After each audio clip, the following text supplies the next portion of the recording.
Shankar sir ಅವರು ಮಾತನಾಡ್ತಾ ಇರೋದು. ವಿದ್ಯಾರ್ಥಿಗಳೇ, ಕಳೆದ ತರಗತಿಯಲ್ಲಿ ಪೂರಕ ಸರಕುಗಳು ಮತ್ತು ಬದಲಿ ಸರಕುಗಳಾಗಿರಬಹುದು ಅಥವಾ ಸಾಮಾನ್ಯ ಸರಕುಗಳು ಮತ್ತು ಕೆಳದರ್ಜೆಯ ಸರಕುಗಳು ಅಂತಕ್ಕಂಥದ್ದು ಅಧ್ಯಯನವನ್ನು ನಾವು ಮಾಡಿದ್ವಿ. ಅದರಲ್ಲಿ ಅನೇಕ ವಿದ್ಯಾರ್ಥಿಗಳು ಮೆಸೇಜ್ ಮೂಲಕ ನನಗೆ ತಿಳಿಯಪಡಿಸಿರ್ತಕ್ಕಂಥದ್ದು, ಸರ್ ಯಾಕೋ ವಿಡಿಯೋ ವಾಯ್ಸ್ ಬರ್ತಾ ಇಲ್ಲ ಅಂತಂದು ಎಲ್ಲರೂ ಮೆಸೇಜ್ ಮಾಡಿದ್ರಿ. ಹಾಗಾಗಿ ಅದನ್ನು ನಾನು ಮತ್ತೆ ಯೂಟ್ಯೂಬ್ ಮೂಲಕ ಅಪ್ಲೋಡ್ ಮಾಡಿ ಕಳಿಸಿ ಅದೇ ಒಂದು ಕ್ವಶನನ್ನು ನಾನು ನಿಮಗೆ ನಿನ್ನೆ ಮಾಡೋದಕ್ಕೆ ಹಾಕಿದ್ದೆ. ಅಂದರೆ ಭಾನುವಾರದ ಸಾಯಂಕಾಲ ಆ ವಿಡಿಯೋವನ್ನು ಮತ್ತೆ ನಾನು ನಿಮಗೆ ಯೂಟ್ಯೂಬ್ ಮೂಲಕ ಹಾಕಿದ್ದೆ. ಹಾಗಾಗಿ ವಿದ್ಯಾರ್ಥಿಗಳೇ, ಇವತ್ತು ನಾವು ಚರ್ಚೆ ಮಾಡ್ತಕ್ಕಂಥದ್ದು ಯಾವುದು ಅಂತಂದರೆ, ನಮ್ಮ ಇಡೀ ಅರ್ಥಶಾಸ್ತ್ರದಲ್ಲಿ ಅಂದರೆ ಸೂಕ್ಷ್ಮ ಅರ್ಥಶಾಸ್ತ್ರ ಮತ್ತು ಸಮಗ್ರ ಅರ್ಥಶಾಸ್ತ್ರದ ವಿಷಯಕ್ಕೆ ಸಂಬಂಧಿಸಿದಂತೆ ಇಲ್ಲಿ 6 ಪ್ರಾಯೋಗಿಕ ಪ್ರಶ್ನೆಗಳಲ್ಲಿ ನಾನು ಒಂದು ಪ್ರಾಯೋಗಿಕ ಪ್ರಶ್ನೆಯನ್ನು ಆಗಲೇ ನಾವು ಅಧ್ಯಯನವನ್ನು ಮಾಡಿದ್ವಿ. ಇವತ್ತು 2ನೇ ಪ್ರಾಯೋಗಿಕ ಪ್ರಶ್ನೆ ಅಂದರೆ ಪ್ರಾಕ್ಟಿಕಲ್ ಓರಿಯೆಂಟೆಡ್ ಕ್ವೆಶ್ಚನ್ 2 ಅಂತಕ್ಕಂಥದ್ದು. ಪ್ರಾಯೋಗಿಕ ಪರೀಕ್ಷೆ ಪ್ರಾಯೋಗಿಕ ಕಾರ್ಯ ಅಂತಂದ್ರೆ 2. ಅದು ಯಾವುದು ಅಂತಂದ್ರೆ ಇಲ್ಲಿ ನೋಡಿ, ದ ಮಿಸ್ಸಿಂಗ್ ದ ಕಾಸ್ಟ್. ಇಲ್ಲಿದೆ ನೋಡ್ರಿ, ದ ಮಿಸ್ಸಿಂಗ್ ದ ಕಾಸ್ಟ್ ಅಂದ್ರೆ ಕಾಣೆಯಾಗಿರುವ ವೆಚ್ಚಗಳನ್ನು ತುಂಬಿರಿ. ಇದು ನಮ್ಮ ಅರ್ಥಶಾಸ್ತ್ರದಲ್ಲಿ ಇರ್ತಕ್ಕಂಥದ್ದು 2ನೇ ಪ್ರಾಯೋಗಿಕ ಪ್ರಶ್ನೆ ಅಂತಕ್ಕಂಥದ್ದು. ಈ ಪ್ರಶ್ನೆ ಪರೀಕ್ಷೆಗೆ ಯಾವ ರೀತಿಯಾಗಿ ಬರುತ್ತೆ ಅಂತಂದ್ರೆ ಎರಡು ರೂಪದಲ್ಲಿ ಪ್ರಶ್ನೆಯನ್ನು ಕೇಳ್ತಾರೆ. ಒಂದು, mention the missing the cost ಅಂದ್ರೆ ಕಾಣೆಯಾಗಿರುವ ವೆಚ್ಚಗಳನ್ನು ತುಂಬಿರಿ, ಒಂದು ಪ್ರಶ್ನೆ ಬರುತ್ತೆ. ಅಥವಾ ಇದೇ ಪ್ರಶ್ನೆ ಇನ್ನೊಂದು ಯಾವ ರೀತಿಯಾಗಿ ಬರುತ್ತೆ ಅಂತಂದ್ರೆ ದ ಕ್ಯಾಲ್ಕುಲೇಟೆಡ್ ಮಿಸ್ಸಿಂಗ್ ಕಾಸ್ಟ್ ಅಂದ್ರೆ ಕಾಣೆಯಾಗಿರುವ ವೆಚ್ಚಗಳನ್ನು ತುಂಬಿರಿ ಅಂತಕ್ಕಂಥದ್ದು. ಇದು ಪರೀಕ್ಷಾ ದೃಷ್ಟಿಕೋನದಿಂದ ಬಹಳ ಪ್ರಮುಖವಾಗಿರ್ತಕ್ಕಂಥ ಪ್ರಶ್ನೆ. ಹಾಗಾಗಿ ವಿದ್ಯಾರ್ಥಿಗಳೇ, ಇಲ್ಲಿ ಉತ್ಪಾದನಾಂಗಗಳು ಅಂತ ಕರಿತೀವಿ. ಇದನ್ನು ನಾವು QRL ಅಂತ ಕರಿತೀವಿ. Q means quantity, L means liabilities ಅಂತಕ್ಕಂಥದ್ದು. ಹಾಗೆಯೇ TP ಟೋಟಲ್ ಪ್ರಾಡಕ್ಟ್ ಒಟ್ಟು ಉತ್ಪನ್ನ, MP marginal product and AP average product.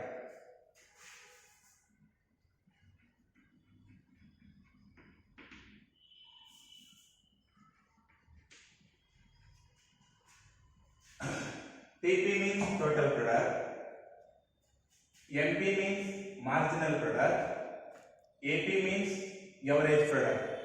ಅಂದ್ರೆ ಇದನ್ನು ನಾವು ಒಟ್ಟು ಉತ್ಪನ್ನ, ಸೀಮಾಂತ ಉತ್ಪನ್ನ, ಸರಾಸರಿ ಉತ್ಪನ್ನ ಅಂತ ಕರಿತೀವಿ. ಇನ್ನೊಂದ್ಸಲ, ಉತ್ಪಾದನಾಂಗಗಳು QRL. Q means quantity, L means liabilities. TP means total product ಒಟ್ಟು ಉತ್ಪನ್ನ, MP means marginal product ಸೀಮಾಂತ ಉತ್ಪನ್ನ, AP ಎವರೇಜ್ ಪ್ರಾಡಕ್ಟ್ ಸರಾಸರಿ ಉತ್ಪನ್ನ. ಇದು ನಾವು ಫಸ್ಟ್ ಏನ್ ಮಾಡೋದು ತಿಳ್ಕೋಬೇಕಾಗಿರ್ತಕ್ಕಂಥದ್ದು. ಹಾಗಾದ್ರೆ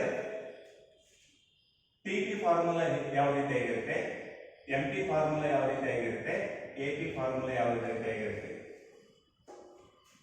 TP formula TP equals to AP into Q.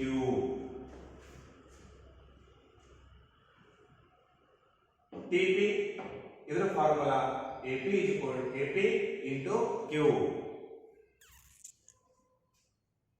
Average product ಸರಾಸರಿ ಉತ್ಪನ್ನದ ಸೂತ್ರ TP divided by L. TP means total product, L means liabilities. ಹೇಳಿದ್ನಲ್ಲ ನಾನು. ಹಾಗೆಯೇ stage 3 MP equals to TPN minus TPN minus 1. MP formula TPN minus TPN minus 1. ಇವು ಮೂರು ಸೂತ್ರಗಳು ನಮಗೆ ಗೊತ್ತಿದ್ರೆ ನಮಗೆ ಏನು ಮಾಡೋದಂತ ಲೆಕ್ಕ ಗೊತ್ತಾಗುತ್ತೆ. TP equals to AP into Q, AP is equal to TP divided by L, NP is equal to TPN minus TPN minus 1. ಇದು ಮೂರು formula AP, MP, TP, total product, marginal product and average product. ಹಾಗಾದ್ರೆ first one ನೋಡಿ, missing the cost 1 2 3 4 5, ಇದು 5 marks. ಇಲ್ಲಿ 1 marks, 2 marks, 3 marks, 4 marks, 5 marks. 5 box ಇದಾವ. ನಾವು 5 fill ಮಾಡಿದ್ರೆ ನಮಗೆ 5 ಅಂಕ ಏನು ಮಾಡುತ್ತೆ ಸಿಗುತ್ತೆ. ಹಾಗಾದ್ರೆ quantity R liabilities 0 1 2 3 4 5 6. The quantity are liabilities. Total product 0 10 24 40 dash dash 57. MP 0 dash dash 16 10 6 and 1. AP average product 0 10 12 13.33 dash 11.2 and 9.5. ಹಾಗಾದ್ರೆ ನೋಡಿ, TP ಫಾರ್ಮುಲಾ ಏನು ಹೇಳುತ್ತೆ? TP equals to AP into Q. ಹಾಗಾದ್ರೆ ನೋಡಿ, AP 0 ಇದೆ ಇಂಟು Q 0 ಇದೆ. ಹಾಗಾದ್ರೆ 0 into 0 equals to 0. TP formula ನೋಡಬೇಕು. AP into Q. AP ಅಂದ್ರೆ ಎಷ್ಟಿದೆ? ಇಲ್ಲಿ 0 ಇದೆ.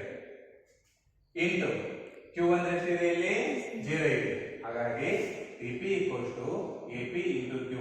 AP ಅಂತಂದ್ರೆ 0 ಇದೆ, ಇಂಟಿಗೆ ಇಂಟು Q ಅಂತಂದ್ರೆ 0. ಹಾಗಾದ್ರೆ TP equals to ಇಲ್ಲಿ 0.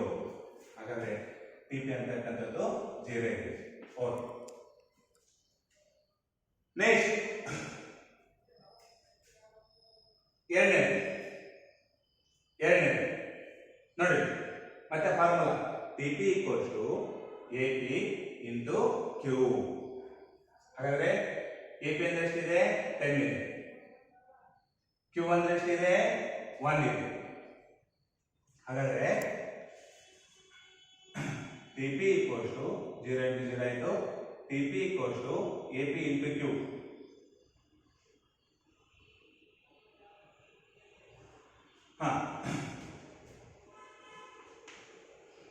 TP equals to AP into Q. ಹಾಗಾದ್ರೆ 10 into 1 is equal to 10.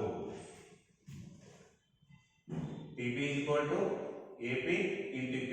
AP ಅಂದ್ರೆ 10 ಇದೆ, Q ಅಂತಂದ್ರೆ 1 ಇದೆ.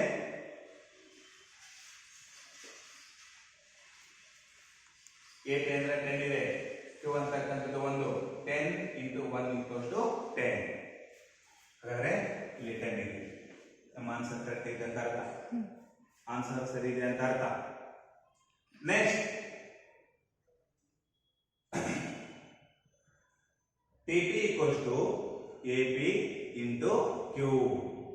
ಹಾಗಾದ್ರೆ AP ಅಂದ್ರೆ ಎಷ್ಟಿದೆ? ಇಲ್ಲಿ 12 ಇದೆ. Q ಅಂದ್ರೆ ಎಷ್ಟಿದೆ? ಇಲ್ಲಿ 2 ಇದೆ.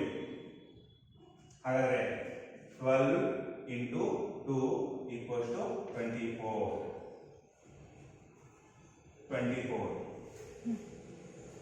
Next, AP is equal to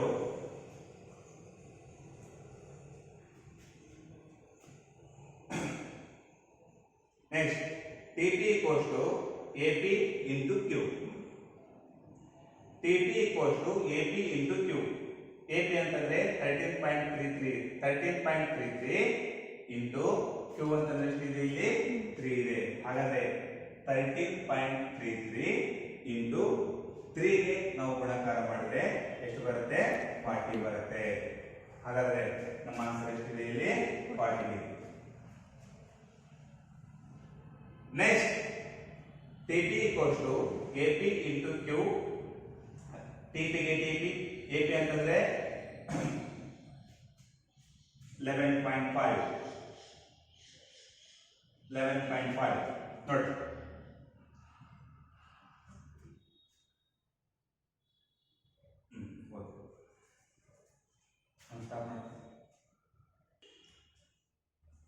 AP TP equals to AP into Q.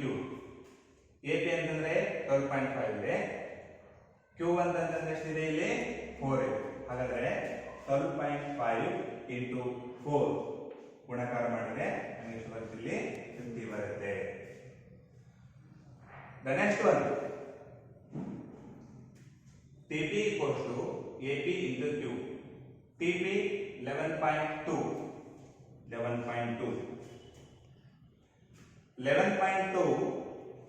into 5 ಅಂದ್ರೆ 11.2 ಮತ್ತು 5ಕ್ಕೆ ನಾವು ಗುಣಾಕಾರ ಮಾಡಿದ್ರೆ ಎಷ್ಟು ಬರುತ್ತೆ? ಇಲ್ಲಿ 56 ಬರುತ್ತೆ.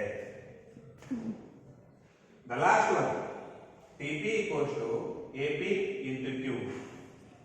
TP equals to AP ಅಂತಂದ್ರೆ 9.5, AP 9.5 ನೋಡಿ, AP 9.5 ಇಂಟು Q ಅಂತಂದ್ರೆ ಎಷ್ಟಿದೆ ಇಲ್ಲಿ? 6 ಇದೆ. ಹಾಗಾದ್ರೆ 9.5 ಇಂಟು 6 ಎಷ್ಟು ಬಂತು? ಇಲ್ಲಿ 57 ಬಂತು.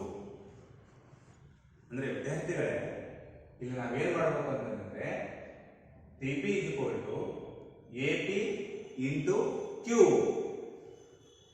AP into Q ಅನ್ನು ನಾವು ಗುಣಾಕಾರ ಮಾಡಿದ್ರೆ ನಮಗೆ ಟೋಟಲ್ ಪಡ್ತಕ್ಕಂಥದ್ದು ಸಿಗುತ್ತೆ.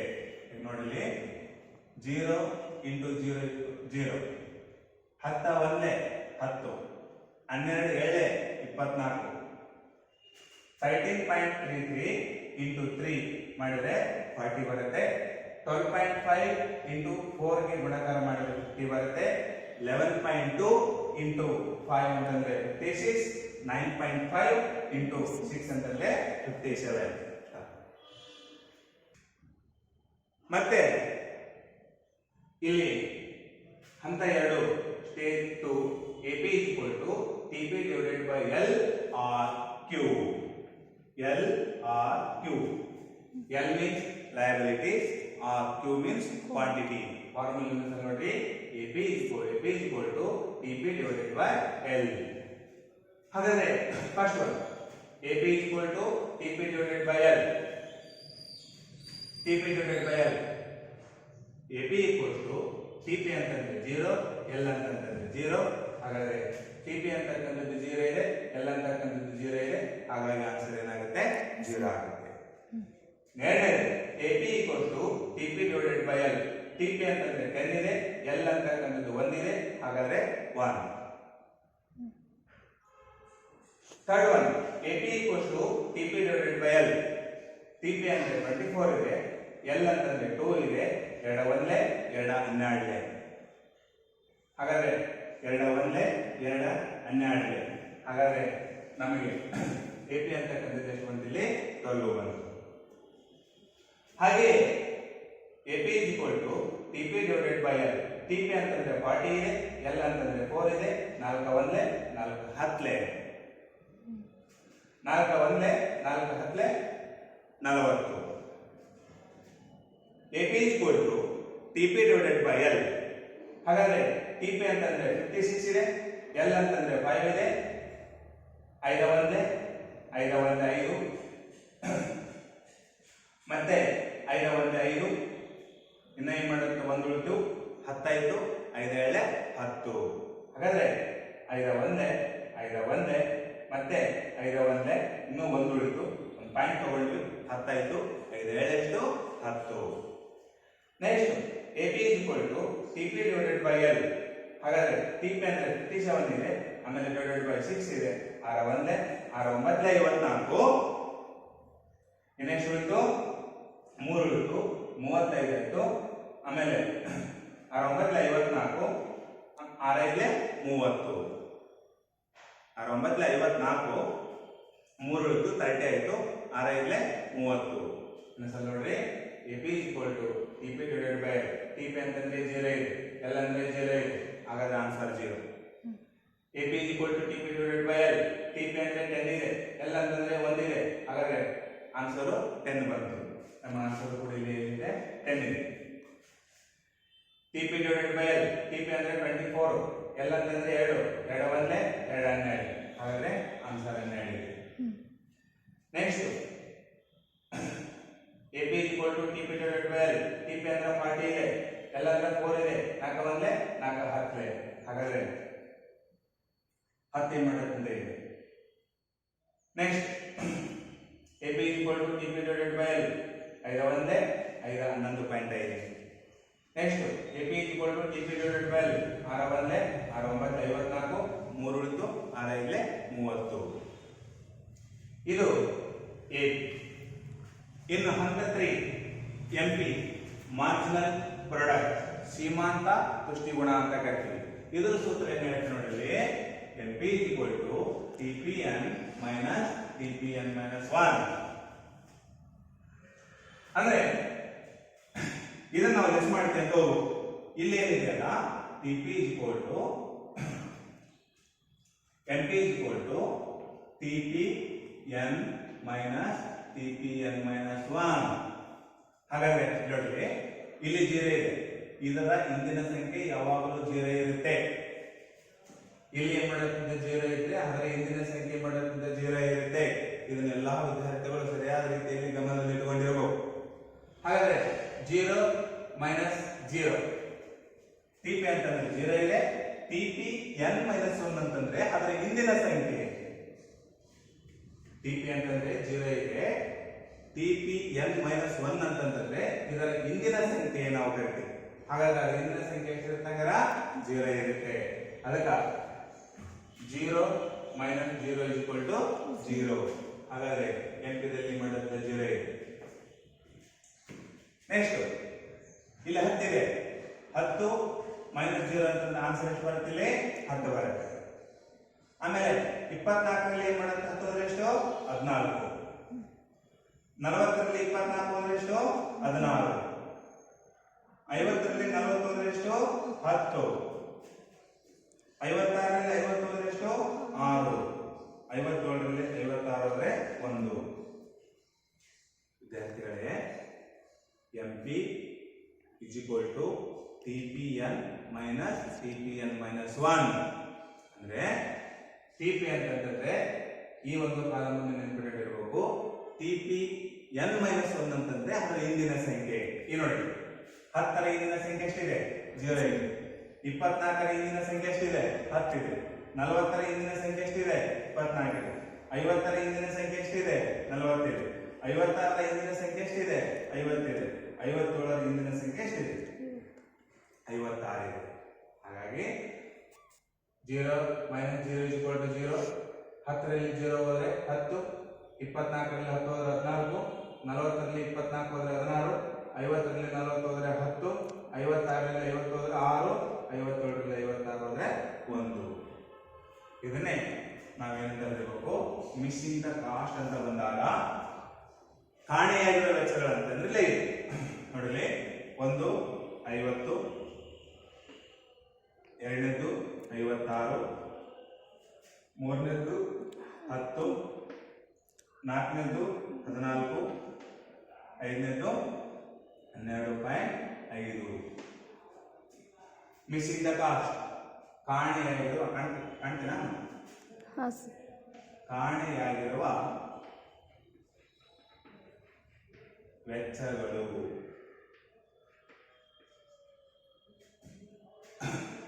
50, 56, 10, 14, 12.5.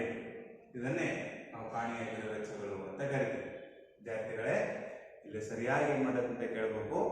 ಇಲ್ಲಿ TP total product, MP marginal product, AP average product. TP formula ಯಾವುದು ಗೊತ್ತಿರಬೇಕು, MP ಫಾರ್ಮುಲಾ ಯಾವುದು ಗೊತ್ತಿರಬೇಕು, AP ಫಾರ್ಮುಲಾ ಯಾವುದು ಗೊತ್ತಿರಬೇಕು.